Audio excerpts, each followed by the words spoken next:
इससे भी बुरी खबर यह है कि एक और शहर सुवैदा नाम का जो शहर है उसके पुलिस हेडक्वार्टर पर आतंकियों ने कब्जा कर लिया है।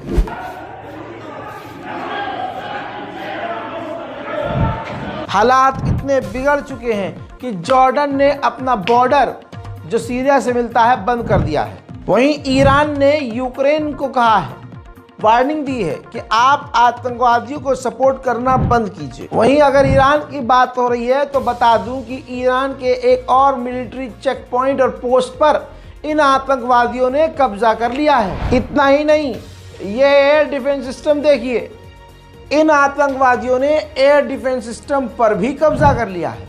इन आतंकवादियों को अमेरिका, तुर्की और इजराइल सपोर्ट कर रहा है। मैं 4 दिन से आपको सबूत दे रहा हूं और इनका मकसद सिर्फ ये है। अच्छा, मेरा एक यहाँ पर सवाल है, ये तुर्की के राष्ट्रपति ने कहा कि ये विपक्ष की पार्टी है और ये वहाँ से बशर अल असद का कब्ज़ा ख़त्म करने के लिए घुस रही है, ये ऑपरेशन कर रही है, तो उस कुत्ते के बच्चे और उस खंजीर से पूछूंगा, और जो मुसलमान कह रहे हैं कि ये सुन्नी फाइटर्स हैं, मैं उनका गरीबान पकड़ के यही झकझोड़ के कहूँगा कि अबे ये बता, पड़ोस की पैदाइश, दिमाग पर जोर दे और जवाब दे मुझे कि ये कैसे मुसलमान हैं जो इतने कैपेबल हैं और इतने एडवांस हथियार हैं, लेकिन पिछले 1 साल से ये गाज़ा और फ़िलिस्तीन में नहीं घुसे, ये इजराइल में नहीं घुसे, लेबनान की मदद के लिए नहीं आगे आए। ये घुसे भी तो ये घुसे सीरिया, ये फ़िलिस्तीन में बच्चों को बचाने नहीं गए, ये फ़िलिस्तीन की आर्मी की मदद के लिए नहीं गए, ये वहाँ बच्चों की लाशों के टुकड़े बिखर जा रहे हैं, ये आतंकी वहाँ नहीं गए, ये सीरिया में गए हैं। तो आप समझ लीजिए कि ये सबूत, ये दलील है कि इजराइल, अमेरिका और तुर्की मिलकर सीरिया को यानी एक दूसरे देश को बर्बाद कर रहे हैं। कई सारे आतंकी संगठनों से मिलकर यह आतंकी संगठन बना है और इसने अब ऐलान किया है कि पीकेके यानी कुर्दिश लोगों को हम पूरे अपने सीरिया से निकाल फेंकेंगे। हालात इतने बुरे हैं कि यूएन ने वार्निंग जारी की है और कहा है कि 15 लाख सीरियन लोग डिस्प्लेस हो सकते हैं, अपनी जगह को छोड़कर दर दर भटक सकते हैं। अब आप समझिए कि ये ऑफिशियली अनाउंस्ड हो चुका है, पहले से ही ये जो आतंकवादी हैं और इनके जो लीडर हैं, ये ISIS, अल-कायदा, उनके आतंकवादी हैं। अब इस आतंकी संगठन का हेड जो ISIS से था, मोहम्मद अल जौलानी, इस पर अभी भी अमेरिका के द्वारा $10 मिलियन का इनाम है। कितने मिलियन डॉलर का? $10 मिलियन का इनाम है। लेकिन अमेरिका ईरान को तोड़ने के लिए अपने खतरनाक से खतरनाक दुश्मन और अपने ही द्वारा घोषित किए गए आतंकवादी के सरगना को भी स्पॉन्सर कर रहा है और उसको आगे बढ़ा रहा है। ये आप जान लीजिए, ईरान से नफरत की जिद में सोचिए कहीं आप इजराइल के पाले में तो नहीं खड़े हो गए जाके। सीरिया का एक और शहर है सुवैदा, वहां के लोगों को धमकी दी गई है कि बशर अल असद के जितने लोग हैं 24 घंटे में इलाका खाली करो। उधर तुर्की और अमेरिका के विदेश मंत्री ने फोन पर इन मामले में बात की है सीरिया के, और कहा है कि आतंकवादी संगठन पीकेके और दाइश को इस हालात से मदद नहीं मिलनी चाहिए। ये दोनों देखिए सुअर के बच्चे हैं, ये सिर्फ ड्रामे हैं इनके, असलियत तो यही है इनकी कि ये आतंकवादी हैं। अभी भी मैंने कमेंट सेक्शन जो चेक किए उसमें ऐसे बहुत सारे गधे के बच्चे हैं जो बार बार कह रहे हैं कि भाई आप तो शिया को सपोर्ट कर रहे हैं, अबे भाई गांड पे तुम्हारे गोली चल रही है, चारों तरफ दुनिया में पीटे जा रहे हो और तुम फिर भी शिया सुन्नी कर रहे हो। हजरात, ऐसे बहुत सारे लोग मिलेंगे जो फेक अकाउंट बनाकर, जिनका गेमर 001, स्काई नाइट 002, इस ऐसे उल्टे सीधे जिनका नाम ही नहीं है, ऐसे नाम से वो हमारे वीडियो में या आपके बीच रहकर अपनी पहचान छुपाकर शिया सुन्नी के बीच नफरत घोल रहे हैं। बच के रहिएगा। यही इजराइल का खेल है, यही एर्दोगान का खेल है। हमें नफरत नहीं करनी है। जिसने कह दिया ला इलाहा इल्लल्लाह मुहम्मदुर रसूलुल्लाह, वो हमारा भाई है। जिसने कह दिया कि ये कुरान आसमान की चौथी किताब है और इस कुरान को हम मानते हैं, तो बस अब बात की बातें बाद में। भाई हमारा है और हम इसके हैं और ये मुसलमान भाई है। सिर्फ इसी मुद्दे पर सब एक हो जाएं तो क्या ही मज़ा आए।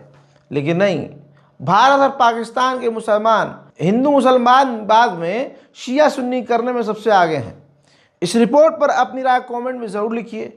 चैनल को सब्सक्राइब कीजिए। जय हिंद।